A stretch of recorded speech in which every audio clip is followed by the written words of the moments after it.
Good morning. Welcome to the ETAC meeting of March 14th. My name is Janelle McLaughlin, and I'd like to begin the meeting. So, Carl, would you do the Pledge of Allegiance for us, please? I'll stand, hand over heart. I pledge allegiance to the flag of the United States of America. And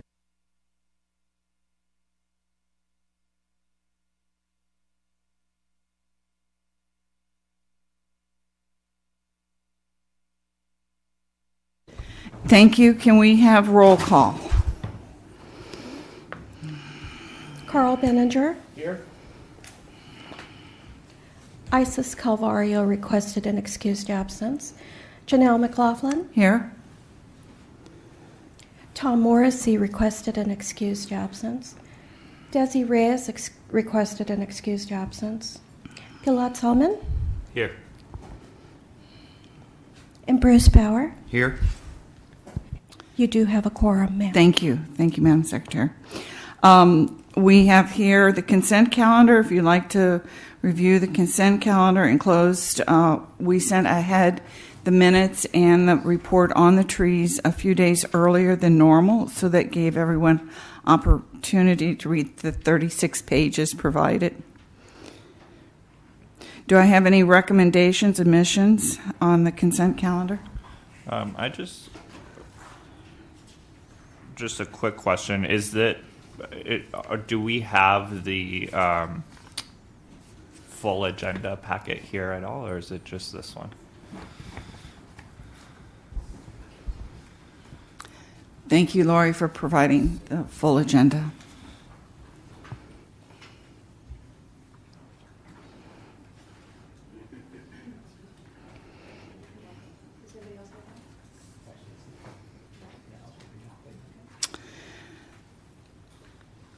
In regards to the minutes, I'd like to add on February 14th on page, the follow-up on number D, which was more user-friendly map was to be provided. I'd like to bring that forward for perhaps the next meeting as follow-up. And now we're at the end of the consent calendar. Was that a correction to the minutes? He's asking the captain to come up and not changing minutes.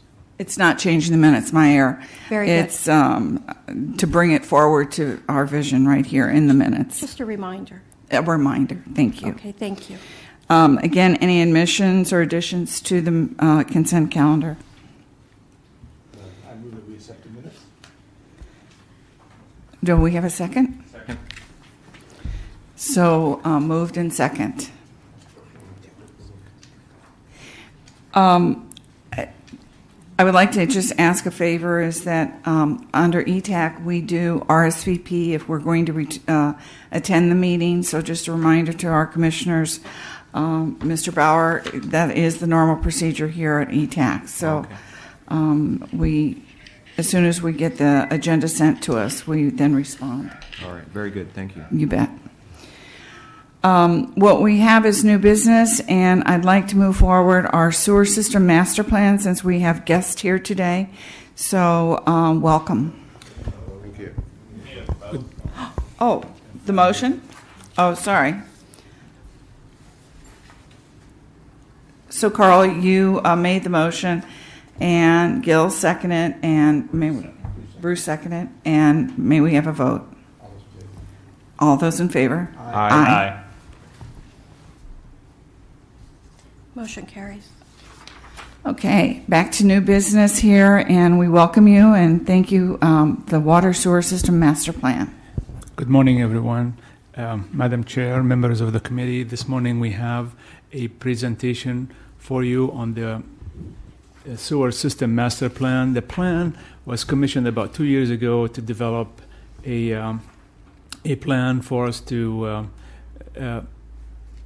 plan out our CIP capital improvement programs for the next 5 years. In addition to that, we wanted to develop a hydraulic model to simulate the sewer system, so we can find issues or correct issues that we have with the sewer system.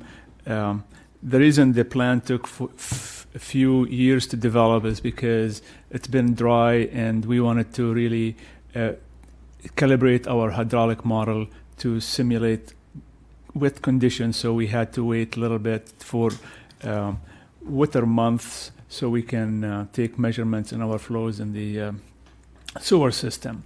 And the plan will be a useful document for us for the next 5 years, if not longer. It would also plan out, like I mentioned, our capital improvement program for the years to come. Here I have with us Andy Baldwin from RMC, the consultant firm that developed the plan for us. He'll be giving us the presentation, and if we have any questions, let us know. With that, this is Andy. Thank you, Nabil. Is it okay if I present up front? So I probably won't need the mic. I'd like to add, would you introduce yourself? Oh, I'm sorry. I'm since we Nabil are- Saba. I'm the Water Resources Manager for the City of Santa Ana. Thank you very Sorry. much. Okay. Thank you, committee. Okay, so I'd like to just give a brief presentation on the synopsis of the sewer system master plan. It's a very technical presentation. There's a lot of moving parts that go into a sewer master plan. But the primary goal of such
actively going around the whole system, getting a complete coverage of the condition. And I'll try and talk louder. And so the results of this are we've got videos and reports of all of the condition of the whole system. So we use this data and we map this data to determine which pipes have more problems, condition-based problems, than the others. And that map summarizes it. Clearly the red and the orange or the yellow colors are the pipes with more higher condition problems. They are typically the older pipes, so that there's a bit of a common sense, but at least we've identified those pipes. So what we've done now is to take those pipes and combine them with the hydraulic solutions to come up with a complete set of CIP projects. Okay. Now, I think your handout is slightly out. I think I've moved this around in your handout, so I apologize for that, Nabil, but it is in there. Yes. So anyway, so this is a snippet of all of the recommended projects that are built into this latest master plan update. And I've color-coded it based on priority. These are the project types. You're either upsizing a pipe, or you're replacing a pipe, or you're repairing a pipe. Again, we didn't want to make too much work, and where a pipe could be repaired, in other words, it only had a few fractures, repair it. Don't replace it for the sake of it. In some cases, the recommendation is to line a pipe, where you go in there and put a plastic based liner in the pipe. And if nothing needs to be done, but you need to keep an eye on it, then that's what we call TVing it. So we've made a whole list of recommendations. And the plan is not just a static report. We've also provided the tools and the GIS data where Rudy and his team can continuously go through the process and update this. Okay? Things change from 5 years. The whole procedures that we've developed could be rerun again, so we don't have to start again. You don't have to start again. So anyway, so that's the CIP. Prioritization. At the beginning of the presentation, I talked a bit about risk, and this is where the risk part comes in. And this is newish. 10, 15 years ago, most sewer master plans stopped here. They didn't bother doing this. But now it becomes more important that we can't do everything at once. We have to prioritize. And prioritization is based on two types of risk. Firstly, the risk of failure, and we call that the likelihood of failure. And I've really just talked about that just now. So that includes the hydraulic, squeezing that hose pipe, and the condition. Okay, so we know about that. But also we need to include what we call consequence of failure, COF. And it sounds kind of a fancy word, but basically what do these problems mean to everybody out there? What is the impact? Okay, so a good example would be if you've got a sewer pipe that's about to collapse and it's on a main road, that's a pretty high priority. And that's what we are doing by looking at the consequence. But there are other factors, and we've grouped those factors into economic, social, and environmental. And these are, fairly common, well-established factors that allow us to evaluate consequence. So another example would be social. Okay, under social, if we have a pipe that's near a fire station or a police station, that's high priority. But if a pipe's out in a remote part with not really impacting any residents and stuff like that, then we don't care about it as much. Okay. So by looking at all of these, we took a lot of data, dare I say GIS data that we used that identified where all these critical facilities are, schools, fire stations, and so forth. We were able to come up with a list of priorities. Okay, and this map here shows different risks, from extremely important to really negligible, don't really care so much. Okay, so that's an important tool. Oh, thank you very much. Well, perhaps I should start singing. No. Is it switched on? Can you hear? Okay. Right, so we bring these two together and we call it a total risk score. Okay, so there's a bit of math here. Okay, so we simply multiply the likelihood of failure with the consequence, and that gives us a total risk. And that's what Rudy and his team are now using to decide what to do first and what not to worry about so much. It's prioritization. Before we move on, Yes. quick question. Can you go back? Yeah, sure. Is the COF score, is that done through a manual risk analysis, or is that done? You talked a lot about different data points. Yes. Major arterials, Yes. fire stations. Yes. schools. Yes. So is that part of the software that you use, or is that manual analysis? Good question. It's a different. We used a different software system called InfoMaster actually, and the rules are. They're not manual. They're logical rules, but with the processing uses a GIS approach where a lot of it's spatial. So in order to crunch all the pipes and determine how close you are to various, features like a police station, we use a GIS tool, and there's a module within that that's called InfoMaster that brings all this together and calculates the risk. And that's something that the city have invested in. They've got InfoMaster, or are you building it into their whole risk analysis approach? So we wanted to be consistent with that approach, and we use the same tools. But the logic is fairly straightforward, and that's what I never like to bury myself in software and not fully understand what it does, But the logic's simple, but if you're doing that manually and measuring it with a stick, it's going to take a lot of time. No, so it's GIS based, really. And so you talk about InfoMaster. Is that pretty standard software? Yes, yeah, good point. It's becoming more standard. Yeah, it really is actually. Not just the software that's being standard, it's the approach. That's the big thing. And I'd say I've been working in the US for 20 years or so, and I've got an asset management background. 20 years ago, nobody cared less about this. Nobody cared less. But now, for some funny reason, and I've not really put my finger on it, in the last 5 years, many agencies are doing the same thing. Exactly the same thing. And I think it's a good thing. Last question. Is the part of the data set that InfoMaster uses, does it include economic data or anything like that, or is it mostly just the assets on the Yeah, so the economic part, and you could see that from these three elements here. The economic part comes in by looking at the pipe size. So what we're saying there, if a pipe breaks and it spills, how much is it going to cost to clear up? So, sure. No, my question is, does it take into account, let's say, income levels or socioeconomic profiles of the residents around them? No. And I'll just Yeah. for context, that's a question that keeps coming up around where improvements are made in the city and so on. Understand? No, we did not. Okay. No, we did not. We really focused on, in terms of the social impacts, residential, commercial, industrial, and then critical facilities like schools, fire stations, and police stations. Okay. But we kept it fairly we flat. never do that economic factor of which neighborhood, and that's why we need to kind of I address know that. Never You know happens. that. I want to just make it very clear Yeah, so because it keeps in coming case. up. Yeah. See that Thank you, by Fred. the mayor's neighborhood, right? I try to stay out of all of that. I'm just When we crunching make numbers, please. Excuse me, when we make comments, we need to remember to press the button. So really, we're just coming to the end of it now. So again, try not to squint your eyes. But the real goal of this, with all the technology, with all the GIS processing, we're still coming out with a list of projects. That's what we have to come up with.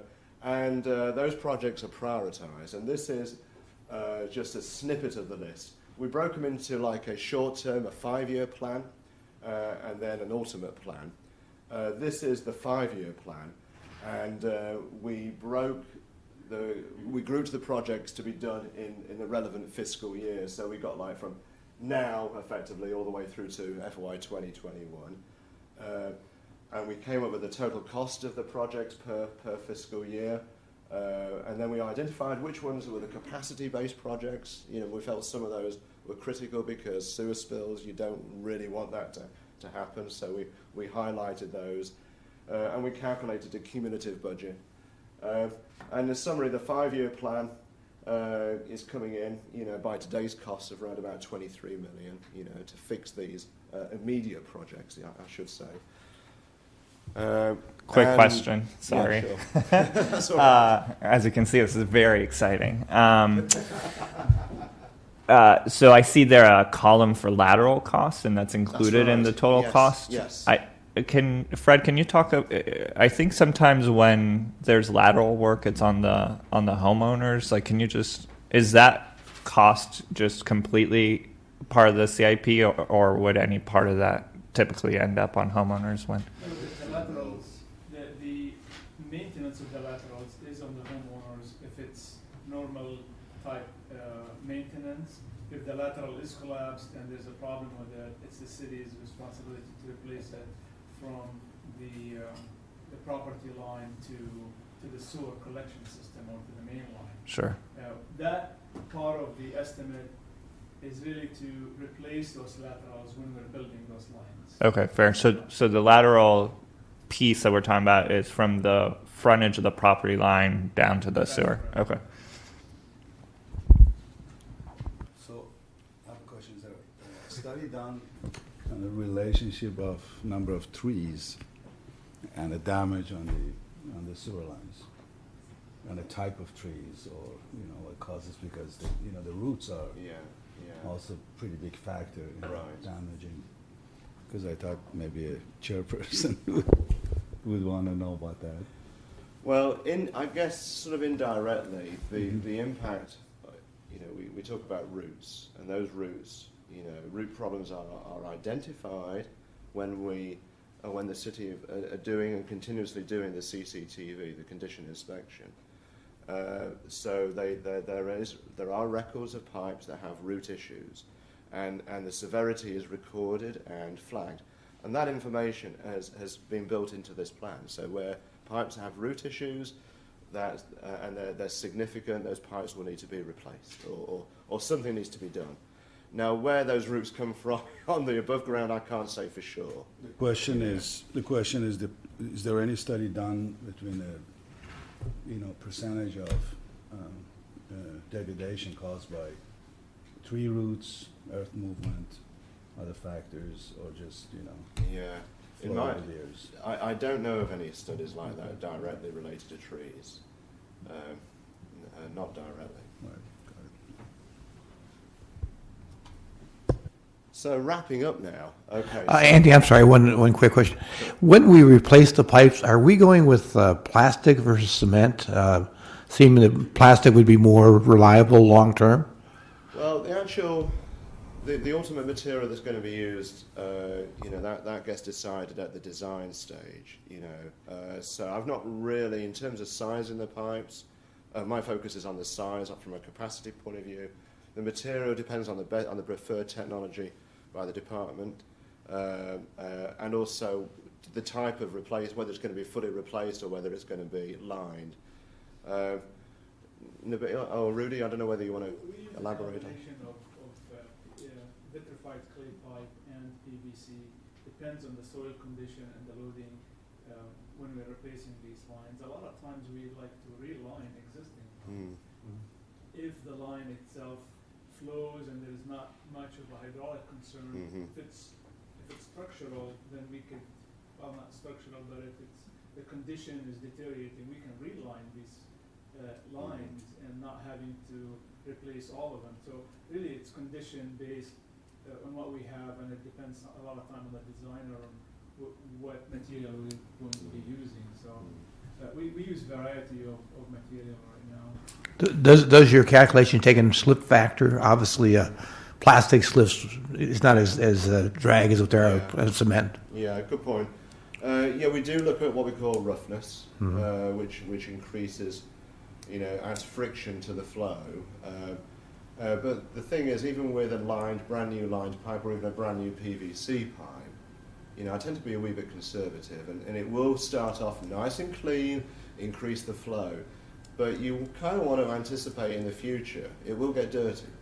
It will get dirty, and you get slime and stuff like that, so that increases the roughness. So I never want to underestimate what that capacity will be in 20 years' time. So ironically, we assume the same roughness as it is today. And overall, it doesn't make much difference. The biggest difference is the size of the pipe. Gotcha. And the slope. So lining the tree with a kind of a plastic material is the least expensive way of handling this. Yes. So that's, if we can, we line the pipes. Yeah. And it's easy to do. You don't have to dig the streets. Yes. You go from manhole to manhole. Yeah. Yeah. And I think, and we've built rules into the whole process where if you've got a pipe that has so many defects, and the cost of actually, we compare the cost of replacing that pipe, literally digging it up and replacing it, as opposed to lining. And we're able to deduce the sweet spot on, well, you've got the point where you just need to just dig that pipe up. But where you don't have to, as Fred says, just don't bother with it. So this is the final slide. Question. Oh, sure. Andy, did you look at the issue of brown water and utilizing brown water in the city? I know we don't really have a system in place currently, but did you look at that issue at all, or No, we didn't. would that be within the purview of this type of study normally, or is it just? Well, could you clarify? Are you referring to grey water? Or Gray water. I'm sorry. Water? Yeah.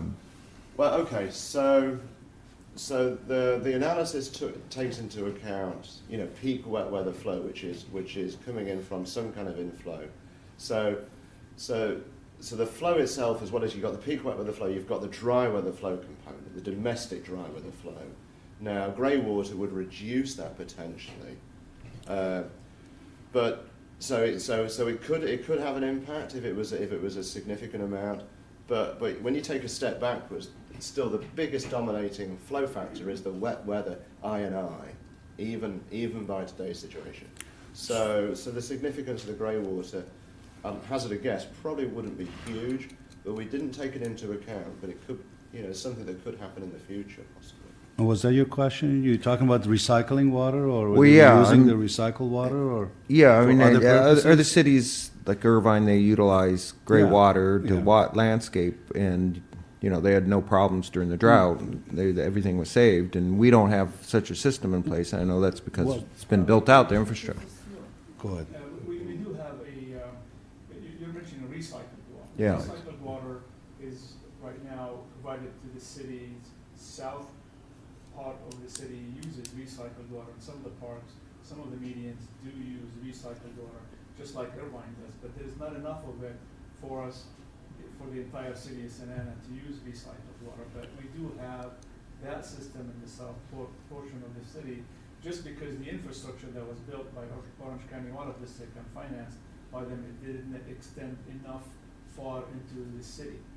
So we do use recycled water to a certain extent. For example, the new development at Valley High School right now uses recycled water, and Centennial Park uses recycled water, and some other parks within the city has recycled water. But again, the system itself doesn't penetrate enough into the city to bring it deep into the city right now. But funding is an issue, and to give you an insight on that, right now there is a system called GWRS, which is the groundwater replenishment system that Orange County Water District is operating right now.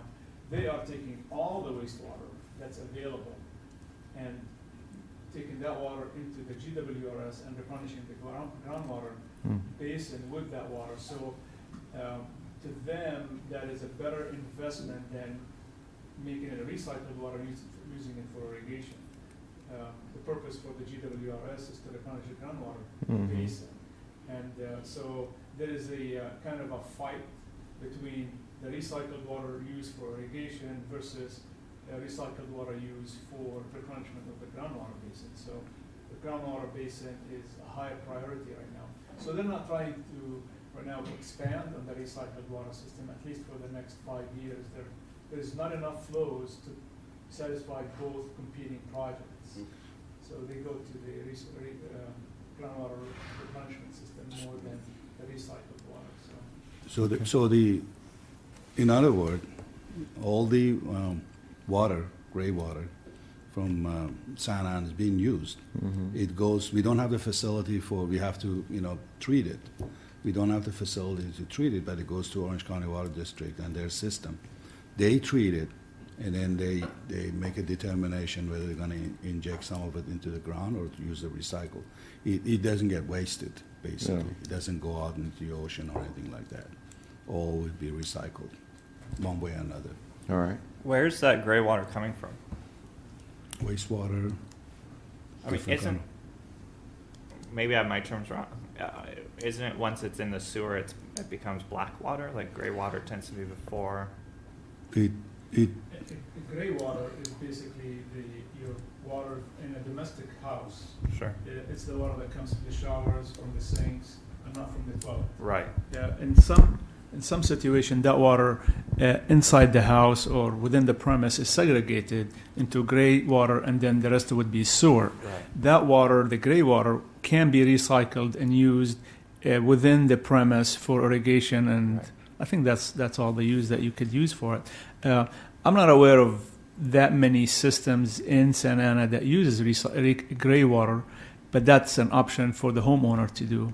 Right. Or so just to follow up on Mr. Former Planning Commissioner's comments, like one option would be to, and this isn't our purview, it would be the Planning Commission's purview, is as we're examining future developments to require that they Correct. they install gray water collection Correct. systems. And That would be an option in a commercial or an industrial setting. The county health department would be I see.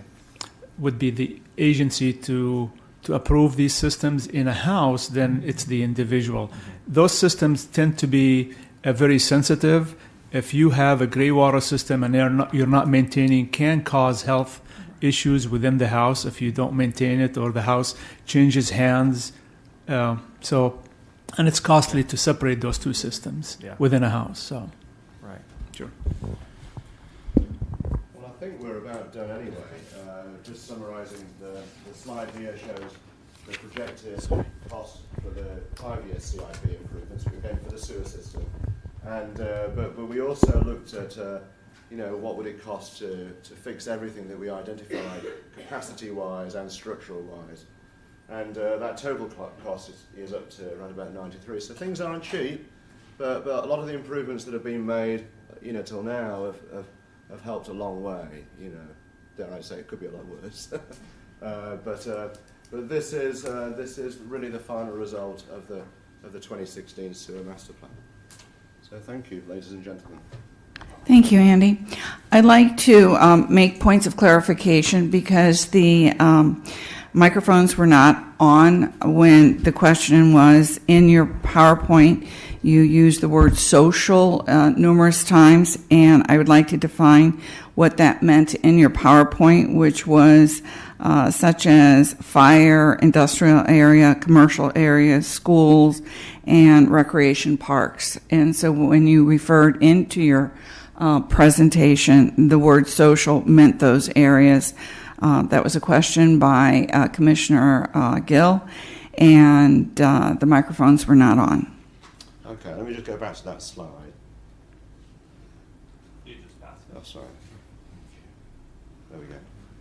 Yes. The three factors that are used to evaluate the consequence of failure. One of those factors is social, and it's a funny term, but it's used to define, what are the social impacts that result from residential areas, commercial areas, industrial areas, and then we also lumped in other services because everything is impacting a social, impact. Those other services include fire stations and police stations, so they all come under that category there. Thank you. Do we have any other questions from the commissioners? Is your company the RMC Water? Are you this company that's doing the study, or are you the company that is providing the work? We are the consultant that did the study. Very good. Thank you for that clarification. And thank you for your time. Thank you very much. Thank you. Any questions for us? I have one question. You made a notation, Mr. Nabil, that the property line to the sewer is at the curb, and that changed in, 2006? The cost of the property, the sewer? I'll have to go back. I think 2014 is when we adopted the ordinance, and clarifying the responsibility of the lateral falls. Part of it would be on the homeowner, the other part would be on the city, and the dividing or the separating line is the property or the right-of-way, public right-of-way, basically. And we've been really active in replacing laterals and looking at sewer laterals. Could you speak into a microphone so that this is recorded? Because I know our community is confused on that because it's a relatively new change from 2014 to now. Right. The responsibility of maintaining the entire lateral starts from the house all the way to the main line. The homeowner is responsible for maintaining it, making sure that it's flowing, and their initial responsibility is to keep it clean. Now, if there is a structural deficiency in that lateral in the public right-of-way, then the city would come in and do that repair for the homeowner. The city would do that. But again, the responsibility of the homeowner is whatever is on their property is their responsibility to maintain and fix if it's broken. So in 2014, it used to be the homeowner's responsibility to meet the middle of the street connection point. It's always been that way, but we put it in the code to clarify that situation. It's always been that the homeowner is responsible for the entire lateral all the way to the collection line, but we put it in the code to clarify those issues in 2014. Thank you very much. Sure. One last question. We had a heck of a good test a few weekends ago, a tremendous amount of rains. I can only talk about my neighborhood. Stigerstrom and Bristol used to flood all the time. We got through that in very good condition. Just overall, Nobel and city, the sewer system, did you learn anything with all the rain we had? Throughout the entire wet season, we have not had a sewer spill. We take care of the sewer collection system, and we haven't had a spill during that wet period, which is a good indication of how well we are cleaning these lines. So they're flowing, and we're doing a good job in keeping them clean and flowing. The city water system is really controlled and governed by the Regional Water Quality Control Board. We have to report to these guys on a monthly basis of number of spills that we have, which we haven't had that many. In the past, we would have 20 to 30 spills. I want to say at the past, probably about 6 to 10 years ago. But nowadays, we have a very aggressive sewer cleaning program that at best we would have probably 5 or less sewer spills in a whole year. A lot of spills happen on the private properties, which the city is not responsible for, but we do assist the residents in dealing with those spills. But we've done a really good job in keeping those lines clean and flowing. So. In wrap-up, I just want to thank you. This was an outstanding presentation, as well as prior to our meeting when the microphones were not on, there was a discussion of how great the envelope was with Drink Santa Ana award-winning water, and how it was on the front and the back of the envelope, and it created a lot of good communication in the community, because often the small print does not get read on your water bill, but this was the design, the explanation was outstanding. Great, thank you. Moving on to the next point on our agenda, we have a staff. I'd like to move to the staff update, since staff can leave then, perhaps if necessary. So, Danelle? And that's an update on the trees and damage due to the recent storms. And when we had our pre-meeting with William, Carl and I asked for this information because we saw so very many trees down in our city. Thank you. You want me to go ahead? Sorry.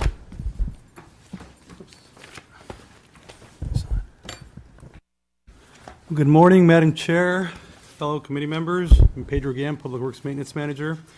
Danelle and I will provide, Danelle, Assistant Manager, will be providing an update on the winter storm update in terms of tree damage. As you may know, we've had a pretty wet past couple of months. So I'm going to provide a storm update in terms of response, tree damage, and then obviously staff response, but also rain totals. So just to give you some background in terms of rain totals. So we, as a county, have been tracking rain totals since 1908. The average rainfall since then per year, calendar year, July through June, has been about 12 inches. With the maximum rain in 1941 of 32 inches as a high, and the lowest just actually maybe 8 years ago at 2 inches. So fairly recently, we've had a really dry year, and the last few years. Current year, keep in mind we still have 3.5 months in our recording. We've reached 21 inches, so it's pretty significant. On record, we would be the 11th right now, the 11th wettest rain year in terms of wettest rain year in terms of rain accumulation. Last year we only had 8 inches, and last year was kind of a little more wet than the prior year. So it's very significant. We have had 30 days of rain the last 2.5 months. So it's quite significant in terms of our impact. We've actually activated the Emergency Operations Center twice for flooding purposes and things of that nature twice. Most recently, we did it on February 16th. And we've had 4 major significant storms. I'm adding in 2 significant windstorms where we had trees fall all over the city in terms of limbs as well. That was December 2nd, 3rd, and 4th. That was a windstorm. January 12th, 13th, we activated our Emergency Operations Center for rain. Then again, on January 17th, we had a very significant windstorm. And lastly, on February 16th, 17th, and 18th, we activated our Emergency Operations Center again due to rain and wind. So we were hit with double whammies a couple of times, and we had some significant tree damage, more than we've seen in the last probably 10 years. So Danelle's going to switch over to Danelle, and she's going to provide the tree damage and response in terms of our staff. Sure. Thank you. Excuse me, I'm getting over a cold. Basically, for the trees, we, like Pedro mentioned, we had 4 significant storms, 2 of which were rain, 1 that was a combo, this last one, and the first one was a rainstorm. Just to give you kind of understanding from a standpoint of Public Works and our dispatch, through those four storms, we had 430 requests for service that came through our dispatch office. As far as trees down, the majority of them went down in that first rainstorm and this last one, which was the rain/windstorm. So a combo of all 4 was 75 trees went down. We had a combo of all 4 as far as limbs down. You know, that could be small limbs to large limbs. We had 92 limbs fall down. We had, out of all those, 27 of those fell onto private property or did private property damage, for example, on vehicles. We had a few that fell on houses, fences, private fences. We did have 4 private trees go down. From a standpoint of staffing, what we had over those 4 storms, we had 488 hours of overtime. We had several staff work almost 24-hour shifts, but not quite because we can't legally do that. But we had some staff that were working 12 to 18-hour shifts because they seemed to happen on Fridays for us. It seemed to be a Friday storm season for some reason. So we had a lot and it would start in the day and then go into the later hours. We also asked West Coast Arborists to come in and assist because it was just so significant we couldn't handle all the trees that were down. And so they provided us with 336 staff hours. So combo, just in staff time alone in our overtime, that was about a $25,000 cost to our budget. And in West Coast Arborists, about a $50,000 cost to our budget to have them come in and help us during the storm. So everything, pretty much after each storm, staff focuses basically on getting all the debris up. That's all completed after all the 4 storms. We do have ongoing stump removals. We have to go back and get those stumps.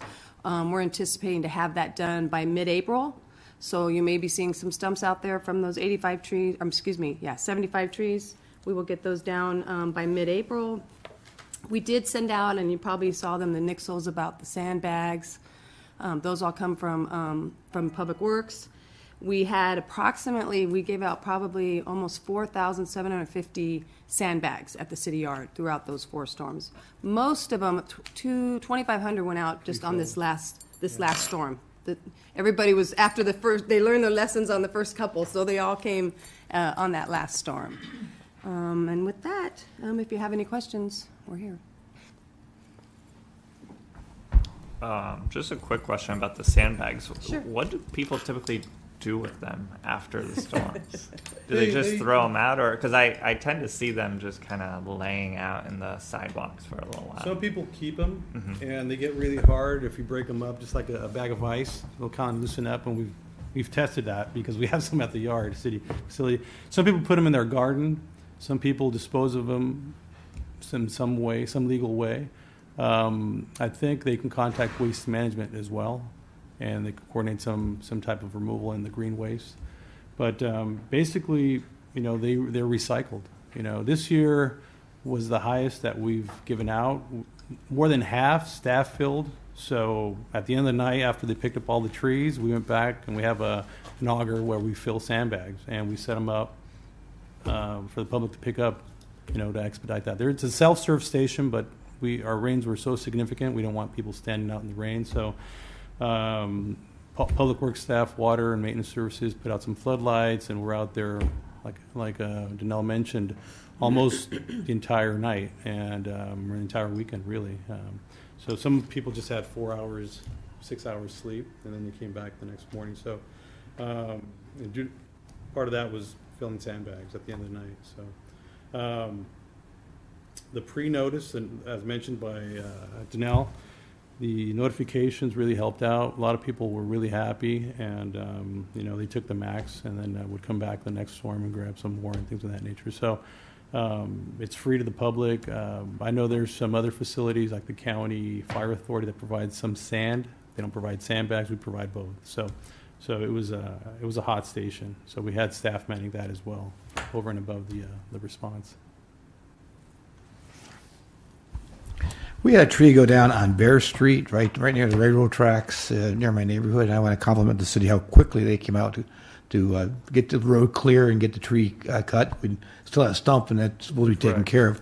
But just out of curiosity, what does it cost the city to take down a tree or remove a tree that's fallen? It's really staff time. It depends on the size of the tree. Yeah, I would say at least 2 to 3 hours for the actual removal pickup. Stump grind can take about 2 hours, so we're talking about anywhere from $500 to $1,000 depending on the size of the tree. Rough estimate. On this tree, unfortunately, they've just put a wall up 2 years ago, and it looked like a lot of roots are cut, and that's why it looked like the tree came down. I don't know. I assume that those water tanks are city owned, and that's our responsibility. But it was just interesting when you saw the stump, how many roots were cut. Mm-hmm. Yeah, those are the type of things that we look at. We try to avoid, as you know, cutting roots, because we don't know the situation, obviously, but we don't know what can happen if we minimize the structure or the integrity of the root system. So we try to minimize that as most we can. So yeah, in that situation, that was a fairly large tree. I do remember that one. Yeah. You also talked about some private property damage from downed trees. What happens in those situations in terms of do homeowners or folks whose cars are damaged come back and ask the city for reimbursement, or how's that typically handled? Yes, most definitely. Most people will file a claim with the city through our liability process. And then we, as staff, provide the facts. That's why when we go out there, we obviously take care of the tree and getting the roads safe and whatnot. But our tree department takes many facts and evidence that they can at the site, like maybe possibly roots have been cut, et cetera, or if there's anything wrong with the tree. And we pull all that together, and then the claim does come through our office, we provide the facts, and then it goes back to our risk management department, and they make the determination. I have a question. When you said that it was recyclable, the sandbags, are you saying we're allowed to put those in the green recycle when you say those are recyclable? To clarify, I think we need to speak to, the resident would need to speak to waste management. At this point, what typically I understand is people just recycle the bags or pour the sand in their gardens and things of that nature. Thank you. The next, when I arrived here, there was an infamous tree that ETAC said was needed to be removed, and the history was the city manager said no, it did not need to be removed, and the roots were cut. Does anyone know if that tree was the famous tree that went down? The tree's still standing. Okay, tree's still standing. Thank you.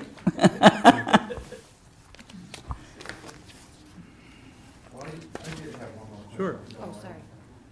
Sorry, I had a question. Okay. On the, I saw you had a line item for drip line irrigation. I think you're actually going into the next item. Oh, okay, I'm sorry. We haven't addressed that on the agenda yet, Mr. Bowers. Apologize.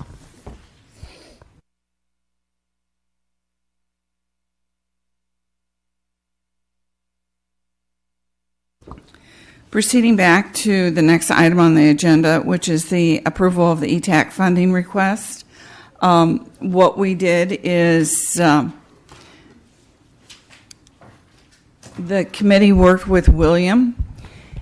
Well, everybody have a chance to read it and fully understand the pages of this? Can you just describe what has changed between the request that we approved Yes. prior and this one? Yes, very easy. The approved narrative is exactly the same, but for page 2, that the math on the chart was not added correctly. So it was a revision of the math to 50,532, and that's the only change to the narrative. What was recommended by William was to add one more sheet, which is your first page, and that is all new and adding. And what it is a background history of the dates and times that we've had the meetings, what was voted on the meetings, how we are to perceive, and certain word changes. So again, the narrative was written by the committee with William's approval. It was brought back to William with some changes. The changes were made, and they were just minor grammar changes or nothing in terms of data or positioning. But what is added is the first page. It was felt that, and the way the first page was added is William wrote it as a historical. It went back to the committee. We reviewed it. We made some changes on it, such as we wanted to make sure that the request for funding is only to restore the tree population and care up to the 2013 level. So we wanted to highlight that, and we also wanted to highlight that we were given by staff 3 options. And in terms of the watering, we chose the option that would have a savings of $265,000. And I think that is it. Any corrections to that, William? And in request to this, there are 2 things that have been done in the original positioning of the watering. It was used to retrofit in the reports that were given by Pedro in terms the word retrofit, and I think those have now been put in to describe deep water, which is a different hosing system than just the spray. Any questions?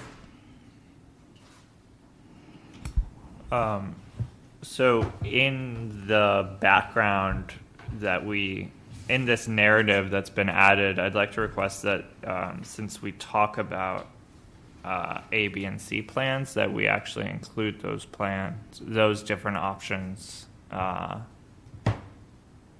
in the report that's sent to the City Council from ETAC. Okay, my understanding, William, is that this first page is being sent to City Council or not. That's only going to be sent to the city manager. Good morning.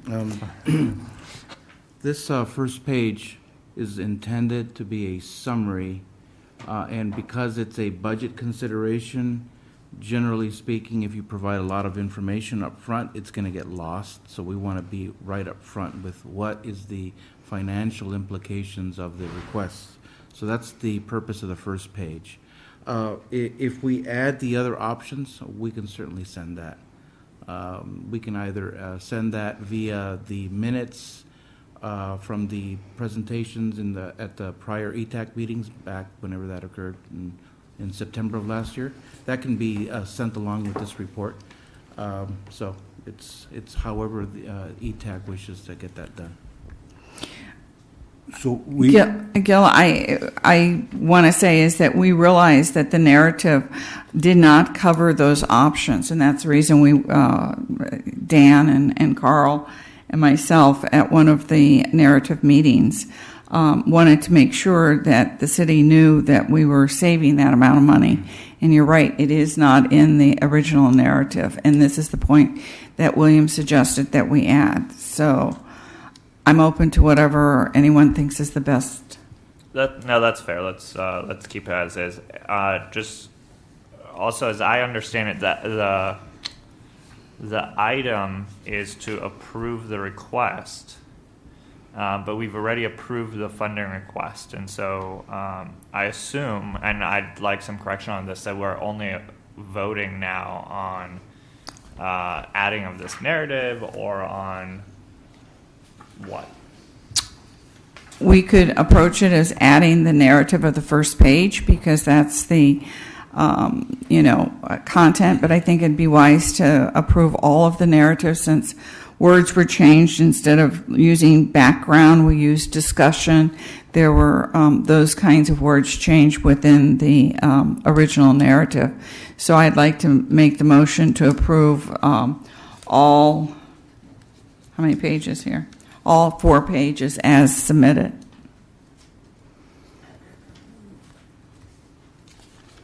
William, is that correct? You agree with that? Let me clarify that. You can put anything you like as this committee on this report, and so we provide support for information you want. And that's all we have now. How this is going to be communicated, I think every committee member can discuss this with their council members that represent them, or you can have a meeting with acting city manager Gerardo to discuss it, and or it can be a representative of ETAC go to council. And I think, I'm not sure whether you can use their 3 minutes or they can get extended time. So those kind of the communication has not been determined. You can decide what you want to do, and then we'll accommodate that. This would not turn into a staff report that would be presented on ETAC, behalf. So that's.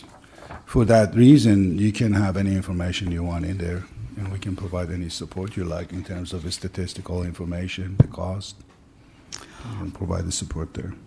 Okay, on the page 1 here and the third to last paragraph, upon ETAC review all the revised budget requests with narrative, it may be forwarded to the city manager's office and the city council. So that was what was advice to the committee, So you're saying now we need to do something else other than make a motion that's on the table right now to accept all of the 6 page, all the 4 pages?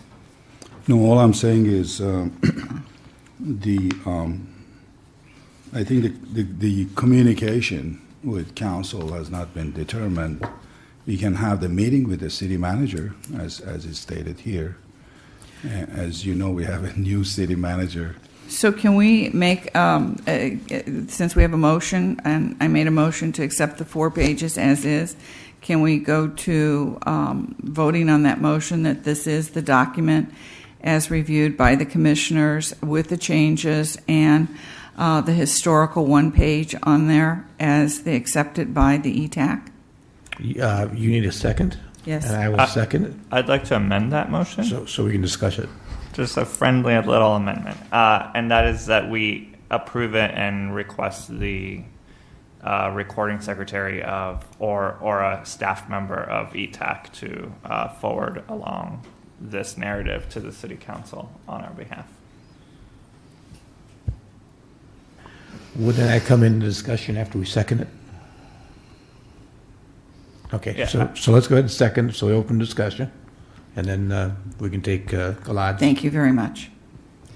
So it has been moved by myself to accept the 4 pages.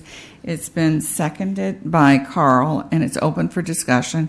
Gillard is making a formal, a friendly amendment to it, and that's where we are, correct?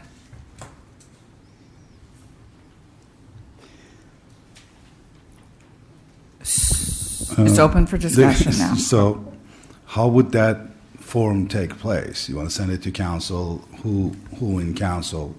Usually these things comes in a form of a staff report, which is recommended by the staff to the council. Or city manager, bring that item out, or if you discuss it with the council members can bring that item up as an 85A and request information. So these are the forms that I know of. So what I'm recommending with the amendment is that we have the recording secretary of the committee send it through whatever channels need to happen, whatever the staff, whether that's in coordination with the clerk's office, to send this narrative that's been approved by the committee to all the members of the city council and the city manager. And then, of course, just like you mentioned, with other options, each one of us can go and talk to the city, to our representative individually, request that it be brought up as an 85A at a council meeting. But at least this way, it's this narrative and sort of the work that has been done by the committee is communicated with the council. I'm not quite sure how would that take place. A report for a recording secretary sent to each council members. I have to look into that. Okay. How would that take place? I don't know. So I asked for advice here because I think what we have here is the approval of the 4 pages. And how does that friendly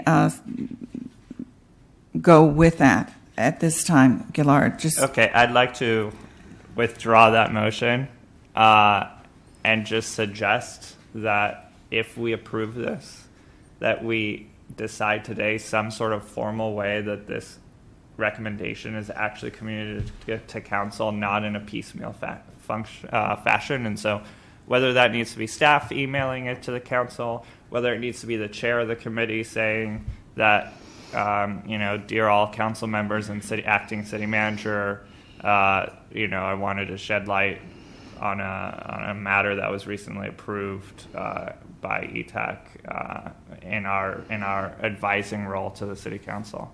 Whatever it is, I've seen too often that,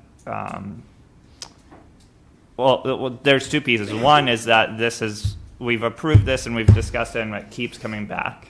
and it doesn't seem to actually ever get to the council. And then secondly, it just seems like, at some point, there just needs to be some sort of formal process where recommendations here end up with the council. And so, I would rather not do a piecemeal approach. I think that each one of us obviously is entitled to speak to our representatives, but I also think that it's important that there's some process, and I really don't have any preference what it is, but there's some process where the recommendations of this committee end up at the city council's email inboxes or snail mail or whatever it might be. Okay, so if you take again the third to the last paragraph, and perhaps we change the wording there before we approve the 4 pages, because it says, upon ETAC review of the revised budget request with the narrative, it may be forwarded to the city manager and the city council. And, removing it may be forwarded and do a more definitive, the request to forward by the recording secretary. I'd like to make a suggestion. Why don't we approve the motions on the floor for approving the 4 pages? Then let's make a motion how we're going to distribute it. Because, we have gone through this so that we include everybody so everyone on the committee sees where we are with this request. So let's approve, first of all, the 4 pages. But Carl, it says right there, it may be forwarded. Well, then we'll discuss how it's going to be forwarded. Okay. So let's approve the motion to approve the 4 pages. That's what I recommend. Then we'll discuss how it's going to go forward. Any other commissioners' discussion? So the motion is on the table to approve the 4 pages as is. We have the motion made by Janelle, seconded by Carl. I ask for a vote. All those in favor? Aye. Aye. Passes unanimously with the 4 commissioners in attendance. Okay, now. I would like to make a motion on the floor following what Gilad said, and I agree with him. I suggest that we forward this to the city manager and to the council, and then request that the city manager would need to discuss with us, make herself available for a meeting with him. And Carl, do you see that as the chair of the committee sending it along, or staff members? How? I see staff moving it to him, and with the request that if he needs a meeting with the ETAC, that we meet with them. Okay, so let me get that clear. You want us to arrange a meeting with the city manager and submit the report, these findings, to the city manager. I think the first thing was that it was sent to the city manager and the city council and forwarded by email, by snail mail, some way that it's forwarded to both of those entities at one time. And then it was to meet with the city manager. Is that I understand, Gil? The way the motion reads? Okay, so I don't know of a way to communicate that on the staff behalf to city council. So the only way we can do it is through RFCA, request for, to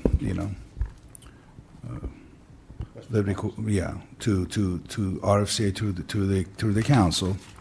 See, that was the complication that we talked about, the reporting to council. So this committee member are represented, except the one that's coming from Chamber of Commerce. They have connection with each council members. So you can individually go to your council member and discuss this. We can arrange a meeting with city manager. This is bottom line is request for funding. Basically, that's what it is. You're asking a city council to consider $1.2 million to take care of these trees and maintain them. That's what it is. So we can make that arrangement with city manager, and the city manager can include this as part of their budget process to council and says that's requested by council. you can have a discussion at the council chamber. I'm not sure if that's the 3 minutes or they would allow for more time. That I don't know. It's not clear. This is what we can do. But sending a letter from the staff to council, it's not doable. We send a letter to city manager. That's who we report to. So I would suggest that the chair of the committee email or snail mail this narrative on behalf of the entire committee to the council and city manager, saying that this is an item that, the community has expressed a lot of interest in. It's come up during public comment at city council meetings where folks are requesting that trees be replaced.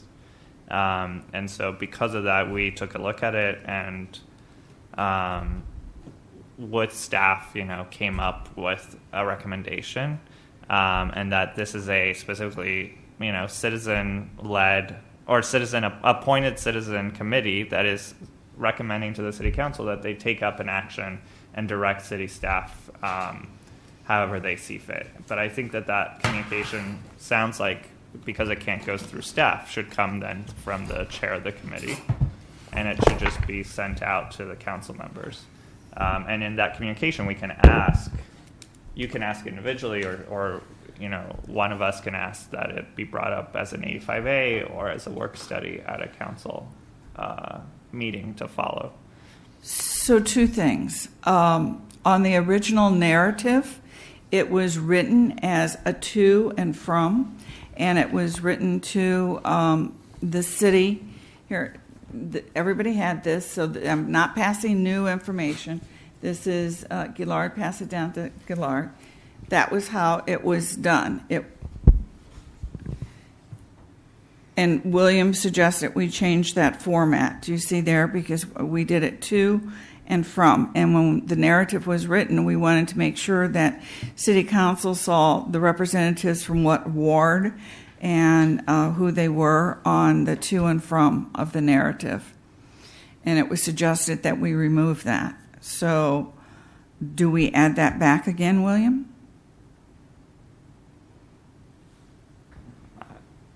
Yeah, I'm not sure how this is going to be handled. So we can make an arrangement. So let's just do it this way. We can make an arrangement for a chairperson or anybody from this committee to meet with city manager.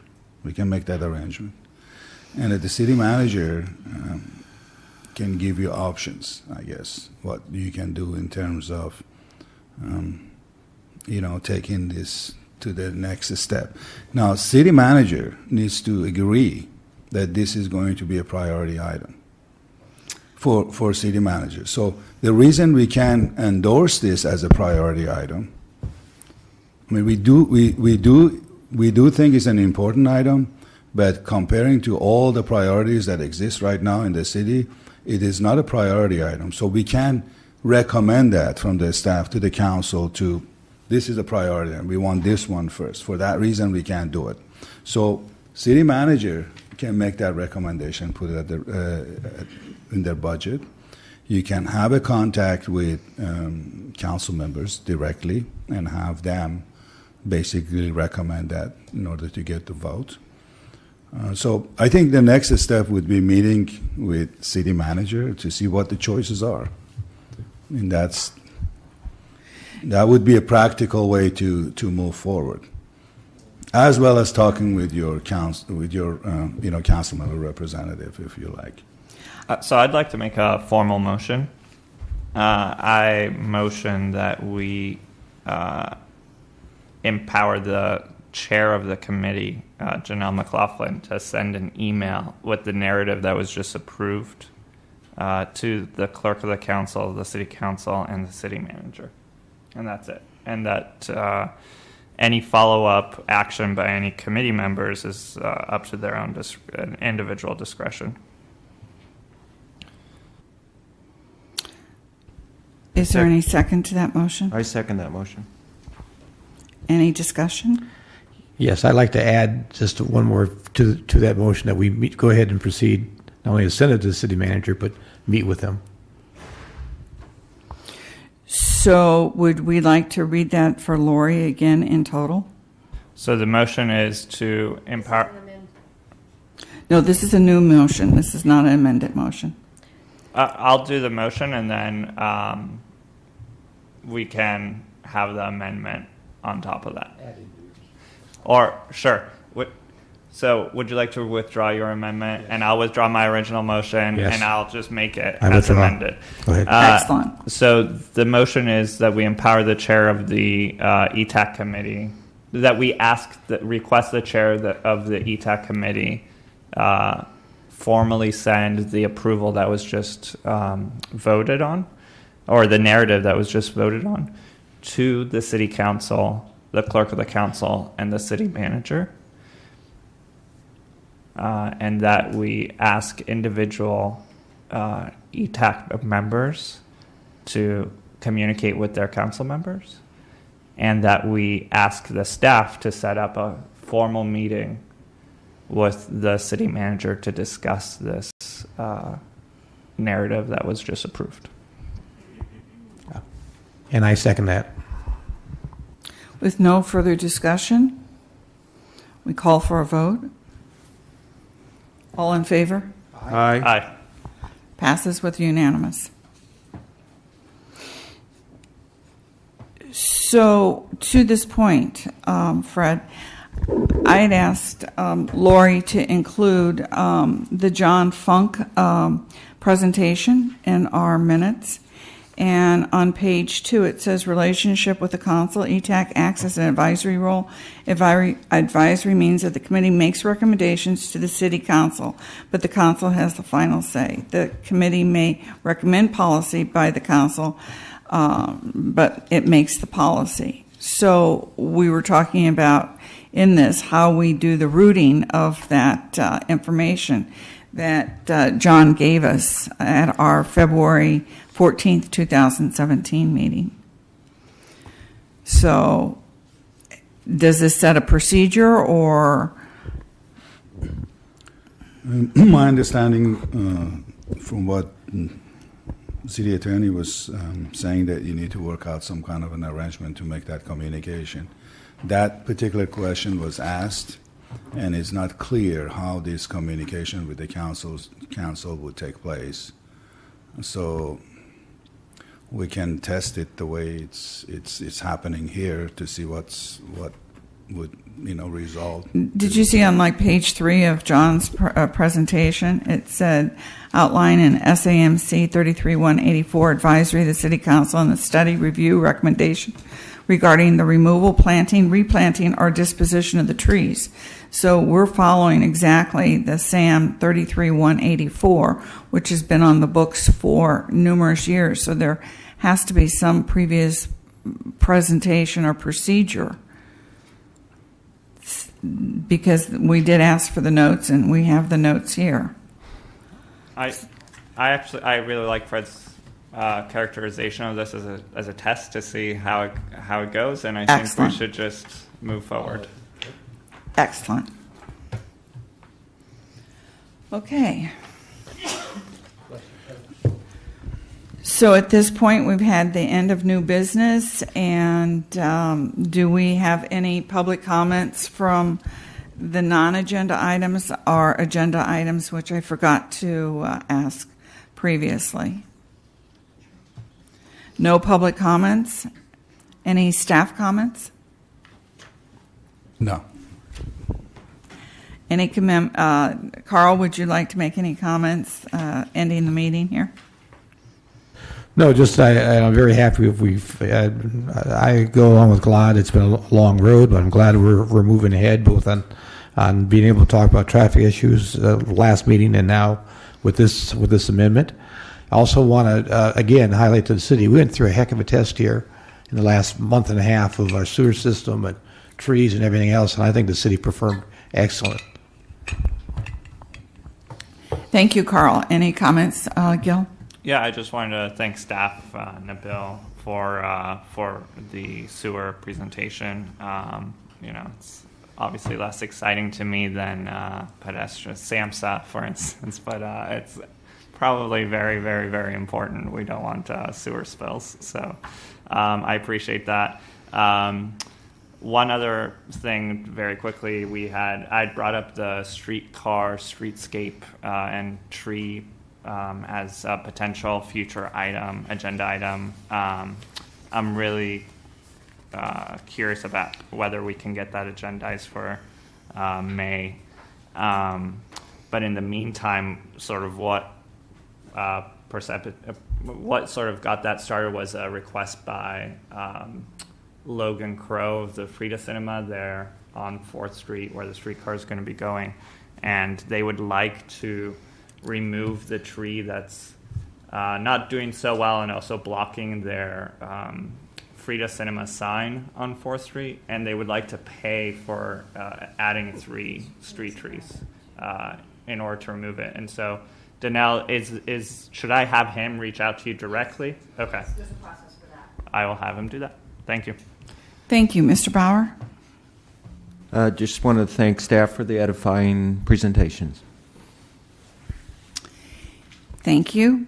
And my comment is William was outstanding in working and reworking this with us over a 4-meeting process, and I'd like to personally thank him for the excellent job. Thank you. Okay, as today, our next meeting is April 11th. And again, Lori sends out usually on a Thursday or Friday prior to the meeting the agenda and the notice, and we RSVP if we're in attendance, and at that point we see if we have a quorum. Yes. Sorry, very quickly, Lori, when we approved the minutes, did we approve the entire consent calendar? That's how I took it. Okay, so the excused absences were approved. Correct. Okay, thank you. Sorry. Actually, Lori did a great little new box, which says that when you when you approve the consent calendar right here, it includes that. Thank you. All right, meeting adjourned.